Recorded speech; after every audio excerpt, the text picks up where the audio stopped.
Pose with the bands. Pose with the pose with the pose with the bands.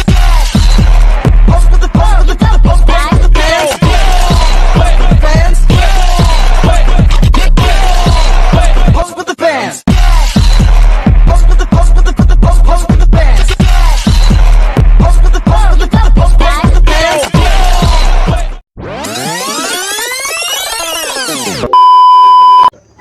Assalamualaikum warahmatullahi wabarakatuh. Salam, Om Swastiastu, Namo Buddhaya, salam kebajikan. Kami dari kelompok 1 kelas 1F ingin mempersembahkan sebuah video dengan tema Tantangan Generasi Muda untuk menerapkan nilai-nilai Pancasila di era digital.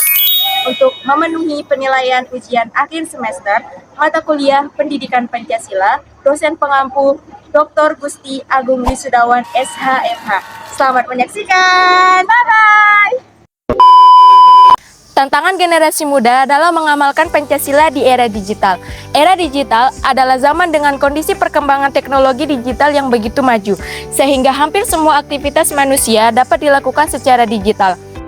Kita, generasi muda, diharapkan mampu memanfaatkan keberadaan Pancasila sebagai pedoman dalam menghadapi tantangan-tantangan yang terus bermunculan di era digital ini. Adapun tantangan-tantangan generasi muda sebagai berikut. Pertama, penyalahgunaan media sosial. Media sosial seharusnya digunakan untuk berbagi informasi positif dan memperluas wawasan. Namun, banyak generasi muda yang menyalahgunakannya untuk hal negatif, seperti menyebar ujaran kebencian, bullying, dan menampilkan gaya hidup palsu. Hal ini dapat menimbulkan dampak negatif untuk diri kita sendiri maupun untuk orang lain. Kedua, menurunnya rasa gotong royong. Perkembangan teknologi membuat interaksi sosial menurun, sehingga semangat gotong royong perlahan mulai memudar. Banyak generasi muda yang lebih sibuk dengan urusan pribadi dan kurang terlibat di lingkungan sekitar. Padahal, gotong royong merupakan nilai penting dalam membangun kebersamaan bangsa. Kurangnya sopan santun dalam komunikasi digital, di mana kebebasan berpendapat di dunia maya seringkali disalahartikan oleh beberapa oknum. Bahkan, banyak anak muda zaman sekarang yang suka berkata kasar ataupun bersifat yang tidak sopan karena merasa dirinya sudah dilindungi di balik layar. Padahal, etika berkomunikasi ini tetap harus dijaga, baik secara langsung maupun digital. Contohnya, ada seorang anak yang berkata kasar dalam kolom komentar ataupun mengirim pesan dalam grup kelas dengan kata-kata yang tidak sopan. Kurangnya rasa nasionalisme dan cinta tanah air disebabkan karena arus globalisasi, sehingga banyak anak muda zaman sekarang cenderung lebih menyukai budaya asing dibandingkan budaya sendiri, sehingga menyebabkan kurangnya rasa cinta kepada negeri sendiri dan berkurangnya nilai-nilai kebangsaan. Padahal nasionalisme itu penting untuk menjaga kepersatuan bangsa dan menghargai perjuangan dari para pahlawan. Contohnya, banyak orang zaman sekarang yang cenderung lebih menyukai produk luar dibandingkan dengan produk lokal. Kecenderungan materialisme dan gaya hidup konsumtif, di mana banyak anak muda zaman sekarang yang menilai tingkat kebahagiaan dari seberapa banyak barang mewah mereka miliki dan seberapa sering mereka mengikuti tren baru. Nah, media sosial sendiri juga dapat mendorong terjadinya gaya hidup konsumtif tersebut. Padahal, nilai kesederhanaan dan kerja keras harus tetap dijunjung tinggi. Contohnya, banyak orang-orang zaman sekarang yang suka membeli barang bukan karena mereka membutuhkannya, tapi karena mereka suka melihatnya lucu saja atau bahkan suka memamerkannya di media sosial. Tantangan selanjutnya adalah rendahnya kesadaran hukum digital. Masih banyak generasi muda yang belum taat aturan hukum digital, seperti bullying, kemudian penggunaan data pribadi dan juga pelanggaran hak cipta. Nah, kurangnya kesadaran ini dapat membuat generasi muda melanggar hukum dan juga dapat merugikan orang lain. Nah, contoh dalam kehidupan sehari-hari kita adalah menyebarkan data pribadi seseorang tanpa orang tersebut tahu. Tantangan selanjutnya adalah menurunnya sikap toleransi antar individu. Perbedaan suku, agama, ras, budaya menjadi perdebatan antara kaum muda.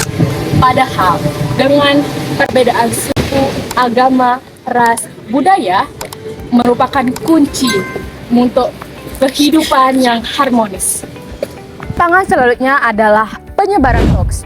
Banyak berita yang beredar di media sosial kini merajalela tanpa melihat kebenarannya secara langsung. Nah, contoh dalam kehidupan sehari-hari kita adalah mempercayai dan menyebarkan foto yang diedit oleh AI, kemudian dapat menyesatkan publik. Tantangan selanjutnya yaitu pudarnya nilai kejujuran dan rasa tanggung jawab. Dalam upaya mencapai kesuksesan, sebagian anak muda cenderung menghalalkan segala cara. Nilai kejujuran dan rasa tanggung jawab mulai memudar, baik dalam pekerjaan maupun pendidikan. Hal ini berpotensi menurunkan kualitas generasi moral anak bangsa. Contohnya, ketika dalam ujian, seorang anak mencoba untuk menjawab soal ujiannya dengan menggunakan bantuan HP. Kemudian, pengaruh negatif dari konten digital. Konten digital yang tidak mendidik seperti kekerasan dapat merusak pola pikir anak muda. Jika tidak disaring dengan baik, maka dapat merusak moral, tingkah laku, dan menurunkan semangat belajar. Tantangan lainnya yaitu kurangnya pemahaman terhadap makna Pancasila. Banyak generasi muda yang hanya mengenal Pancasila secara hafal tanpa memahami makna dan penerapannya di kehidupan sehari-hari. Padahal nilai-nilai Pancasila seperti gotong royong, keadilan, persatuan sangat relevan untuk menghadapi tantangan zaman. Contohnya yaitu seorang siswa yang tidak mau membantu temannya dalam kesulitan belajar karena merasa tidak ada hubungannya dengan dirinya sendiri. Padahal nilai-nilai gotong royong dalam Pancasila mengajarkan kita untuk saling membantu dan berbagi. Tantangan berikutnya yaitu individualisme yang semakin tinggi. Kemajuan teknologi dan media sosial membuat sebagian anak muda lebih fokus pada dirinya sendiri. Sikap individualistis ini mengurangi interaksi langsung atau rasa kebersamaan. Akibatnya, hubungan sosial menjadi renggang dan nilai-nilai kekeluargaan berkurang. Contohnya, seorang remaja yang lebih memilih bermain game online sendirian daripada bermain bersama teman-temannya. Kegiatan yang dilakukan oleh remaja tersebut dapat menyebabkan isolasi sosial dan kurangnya kemampuan sosial. Tantangan bangsa Indonesia dalam kehidupan global. Era globalisasi ini tidak dapat dipungkiri akan berdampak pada generasi muda saja, tetapi akan berdampak bagi bangsa Indonesia. Nah, adapun tantangan bangsa Indonesia dalam kehidupan global, yang pertama, meningkatnya individualisme. Individualisme merupakan salah satu tantangan yang harus dihadapi pada era ini. Nah, individualisme ini merujuk pada orientasi pada berbagai aspek kepentingan, kebebasan, dan pencapaian pribadi tanpa melibatkan aspek kolaboratif. Yang kedua, ada tantangan teknologi.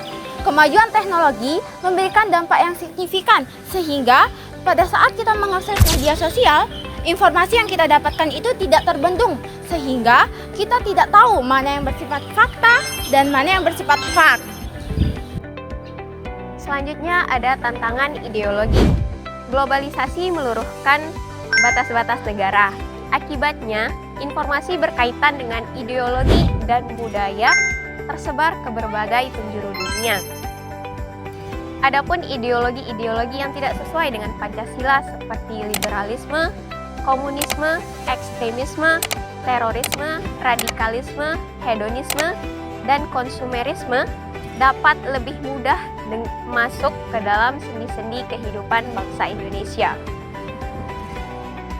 Selanjutnya yang terakhir ada kosmopolitanisme. Kosmopolitanisme adalah pandangan dunia atau sikap yang menekankan pada identitas atau keanggotaan manusia sebagai warga dunia atau global citizen, lebih daripada keterikatan pada kelompok etnik, nasional, atau budaya tertentu. Paham ini cenderung mengecilkan keberadaan nasionalisme, cinta tanah air, serta nilai-nilai lokal dan nasional yang berlaku di suatu daerah dan negara. Tamatnya sudah acuan tadi. Terima kasih dan jumpa lagi.